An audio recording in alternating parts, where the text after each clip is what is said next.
स्वागत है आप सभी का आपके अपने YouTube चैनल नित्या क्लासेज अकलेरा की इस लाइव कक्षा में। आज हम पढ़ने जा रहे हैं टीचिंग एप्टीट्यूड में शिक्षण के सूत्र टीचिंग मेथड। सुनिएगा शिक्षण के सूत्र पर हम चर्चा कर रहे हैं। किन पर? शिक्षण के सूत्रों पर हम चर्चा कर रहे हैं। तो शुरुआत करते हैं। शिक्षण सूत्र, सबसे पहले शुरुआत करते हैं शिक्षण सूत्रों की। पहले नंबर पर हम बात करें तो पहला जो शिक्षण का सूत्र है वो सूत्र है सरल से कठिन की ओर। पहला शिक्षण का सूत्र है सरल से कठिन की ओर। पहला शिक्षण का सूत्र है सरल से कठिन की ओर।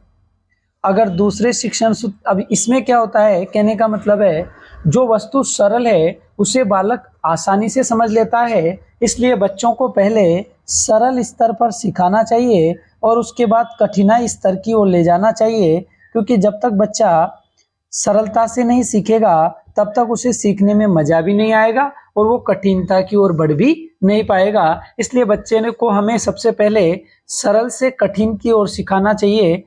किस ओर सिखाना चाहिए? सरल से कठिन की ओर। ठीक है। और बात करें तो मैं थोड़ा सा इसमें समझा देता हूं। देखिए, जो वस्तु सरल होती है, कहने का मतलब है जो वस्तु सरल है, जो वस्तु क्या है? सरल है, उसे बालक आसानी से समझ लेता है। उसे बालक आसानी से समझ लेता है, आसानी से समझ लेता है, इसलिए जो है बच्चे को सिखाने के लिए पहले सरल स्तर से उसे सिखाना चाहिए और फिर कठिनाई स्तर की ओर बढ़ना चाहिए। ठीक है। इसके बाद हम बढ़ेंगे दूसरे शिक्षण सूत्र की ओर, और दूसरा शिक्षण का सूत्र होता है स्थूल से सूक्ष्म की ओर। तो आइए चलते हैं सेकंड शिक्षण सूत्र, जिसे हम कहेंगे स्थूल से सूक्ष्म की ओर, जिसे हम कहेंगे स्थूल से सूक्ष्म की ओर। ठीक है सर, जिसे हम कहेंगे स्थूल से सूक्ष्म की ओर। करें शुरुआत। ठीक है, जिसे हम कहेंगे स्थूल से सूक्ष्म की ओर। स्थूल से सूक्ष्म की ओर। अब देखिए, बालक के शिक्षण में स्थूल तथा सूक्ष्म वस्तुओं के पहलू पर भी ध्यान दिया जाना चाहिए। तो उसे जो है स्थूल चीजों, मोटी चीजों और सूक्ष्म वस्तुओं की जानकारी भी दी जानी चाहिए।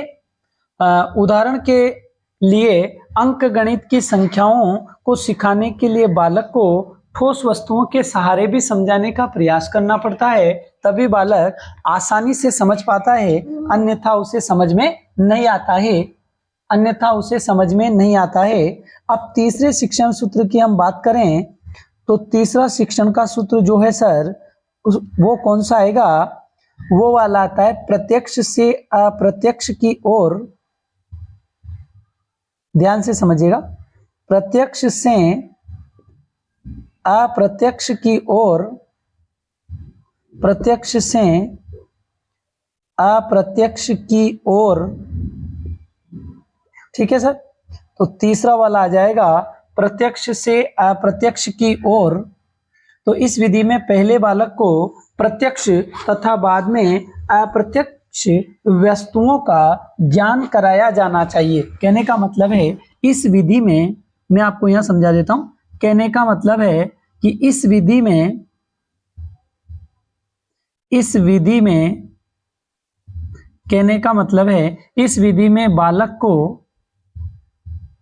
बालक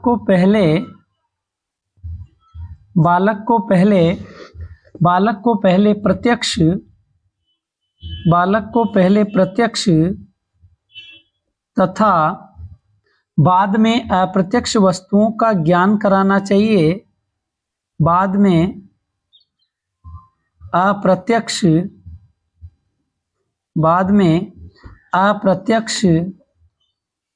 वस्तुओं का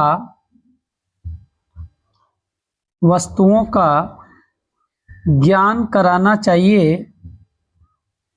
अप्रत्यक्ष वस्तुओं का ज्ञान कराना चाहिए। ठीक है सर। इसके बाद आगे बढ़ते हैं अनिश्चित से निश्चित की ओर। तो आगे बढ़ेंगे नंबर 4 हम लेंगे। ठीक है सर। नंबर 4 हम लेंगे अनिश्चित से निश्चित की ओर। अनिश्चित से निश्चित की ओर, निश्चित की ओर, अनिश्चित से निश्चित की ओर, यह हमारा हो गया चौथा शिक्षण सूत्र। तो पहले बालक का ज्ञान अस्पष्ट तथा अनिश्चित होता है। अस्पष्ट तथा क्या होता है? अनिश्चित। तो यहाँ मुझे लिखने की आवश्यकता नहीं पड़नी चाहिए, मैं आपको समझा रहा हूँ, इसे समझने का प्रयास करना। सुनिएगा, पहले बालक का जो ज्ञान होता है अस्पष्ट तथा अनिश्चित होता है। ठीक है। इसके बाद नंबर 5 पर यदि हम बात करें तो नंबर 5 पर जो शिक्षण सूत्र हम लेना चाह रहे हैं उसका नाम है पूर्ण से अंश की ओर। पूर्ण से, थोड़ा सा मैं इसको सही कर देता हूं, आप लोग समझिएगा।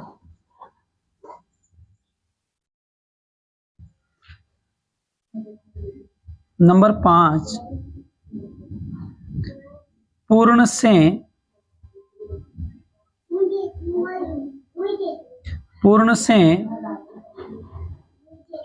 अंश की ओर, पूर्ण से अंश की ओर। अब इसमें क्या होता है? तो सर इसमें पूर्ण वस्तुओं से कहने का मतलब वो पहले पूर्ण ज्ञान फिर बारीकियों की ओर समझाया जाता है। पहले पूरी बात बताना और फिर धीरे धीरे उसकी बारीकियां और गहराई को समझाना।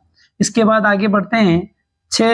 छठा जो शिक्षण सूत्र लेंगे तो हम ले रहे हैं मनोवैज्ञानिक क्रमबद्धता।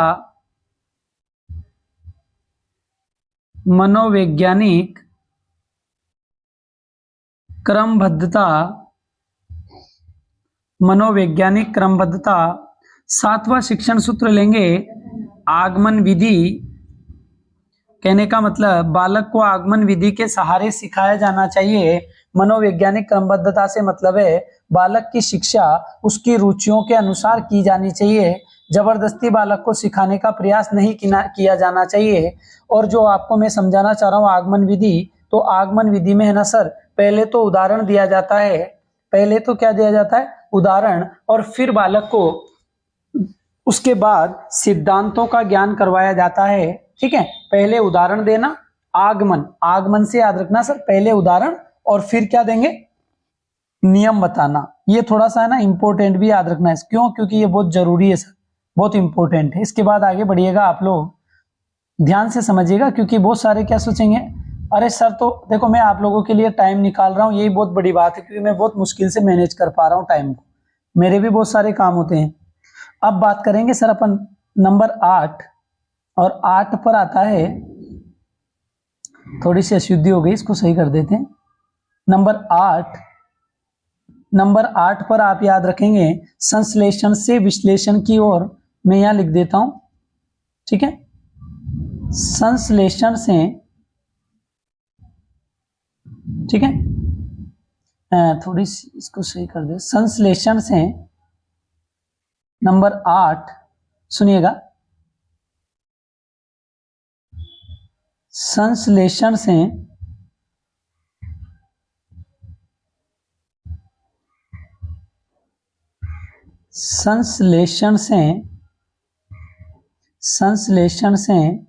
विश्लेषण की ओर,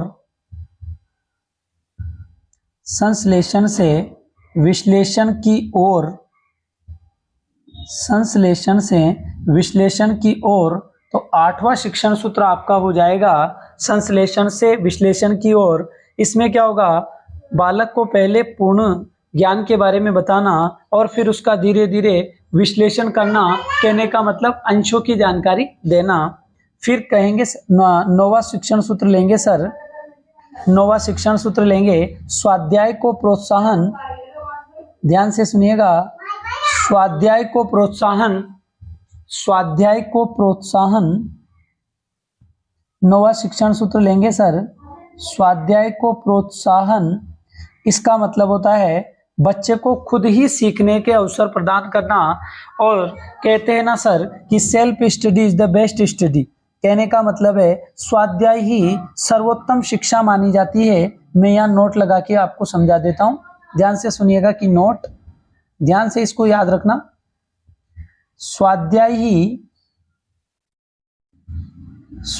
ही सर्वोत्तम शिक्षा मानी जाती है।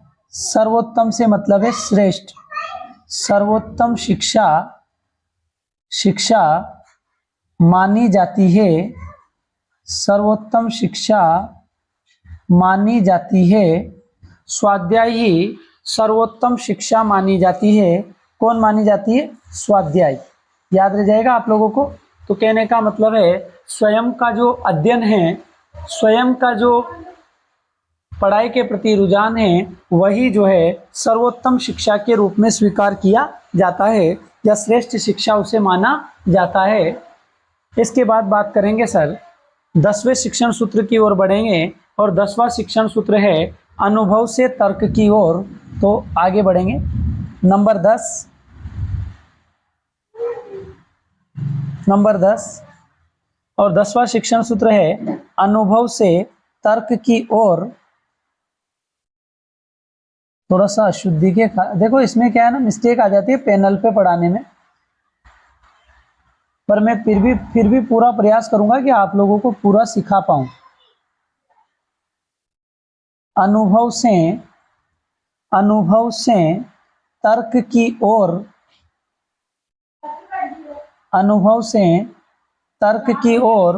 अब सुनिएगा, आरंभ में बालक देखकर अनुभव प्राप्त करता है। प्रारंभ में जो बालक होता है किसी भी वस्तु को देख करके ज्ञान प्राप्त करता है या अनुभव प्राप्त करता है, अतः उसका ज्ञान तर्क पर आधारित नहीं होता, वह प्रायः अनुभव के कारणों को समझने में असफल रहता है। कौन रहता है? बालक। ठीक है सर। अब इसके बाद सुनिएगा, प्रकृति का अनुकरण,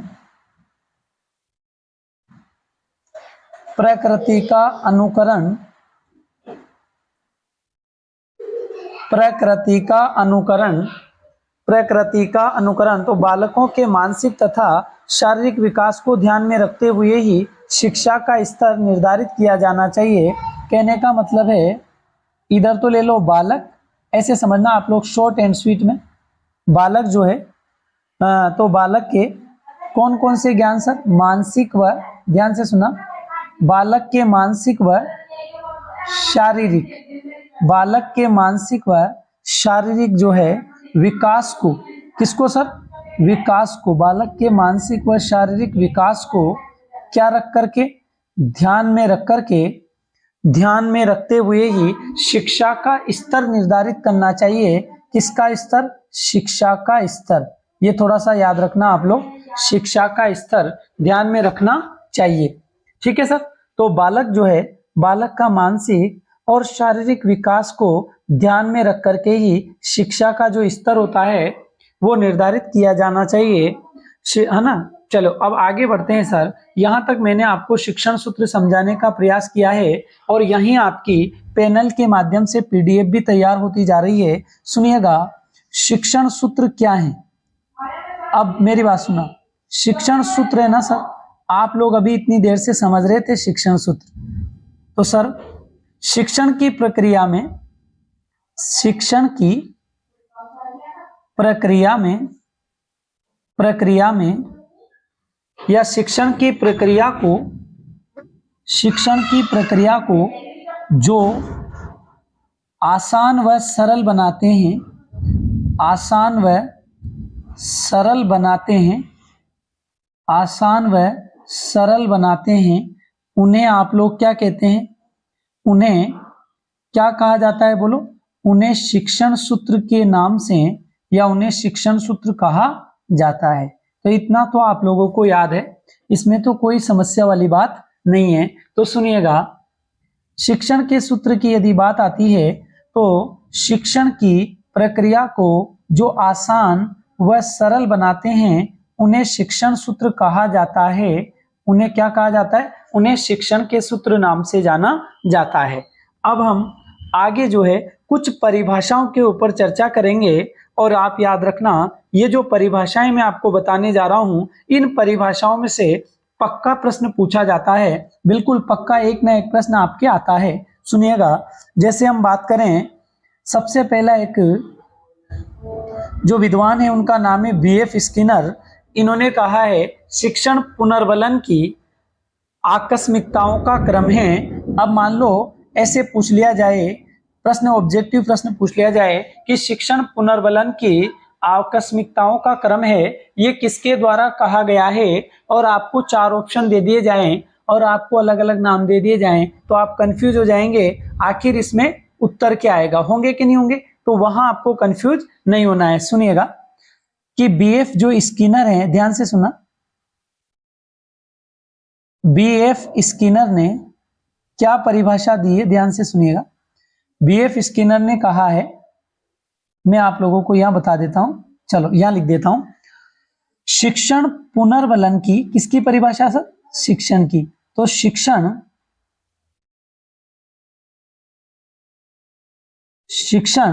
पुनर्बलन की, शिक्षण पुनर्बलन की आकस्मिकताओं का क्रम है,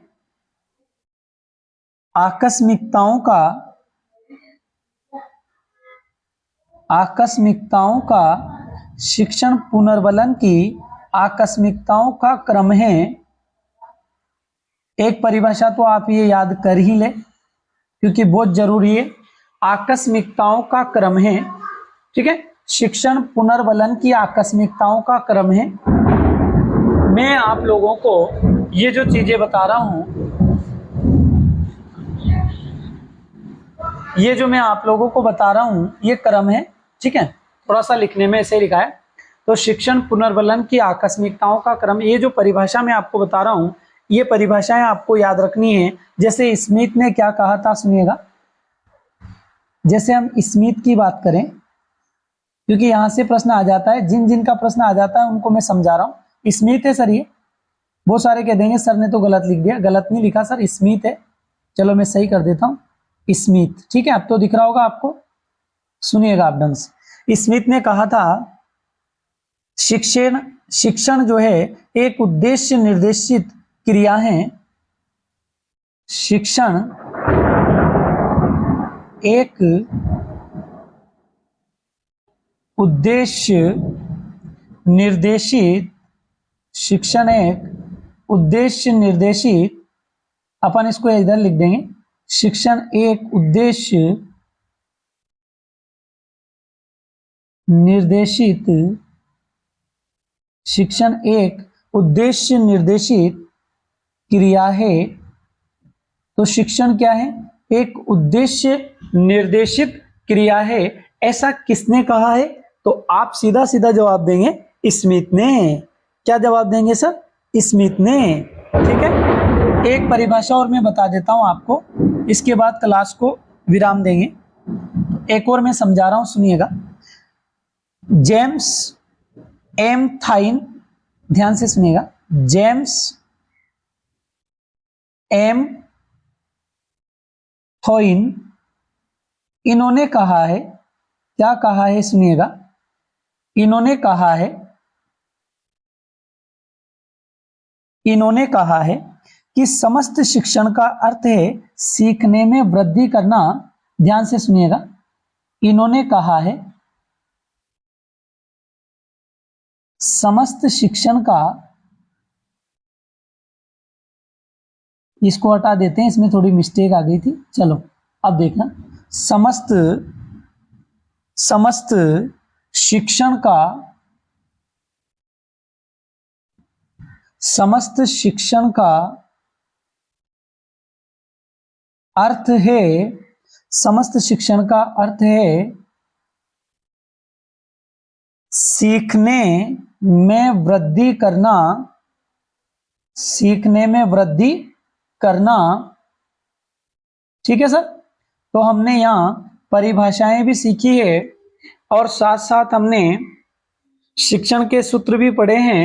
अब आप लोग अगली जो कक्षा आएगी उसमें हम शिक्षण के चर पर चर्चा करेंगे, शिक्षण के चर पर। ठीक है सर। और इसके बाद संडे के दिन आपका टेस्ट रखेंगे। शिक्षण के जो चर होते हैं वो कौन कौन से होते हैं इसके ऊपर अगली क्लास लेंगे, आने वाली क्लास अब इसके ऊपर लेंगे।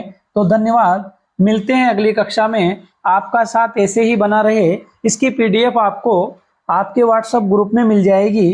ठीक है, धन्यवाद। आपका साथ ऐसे ही बना रहे, ये आशा हम आपसे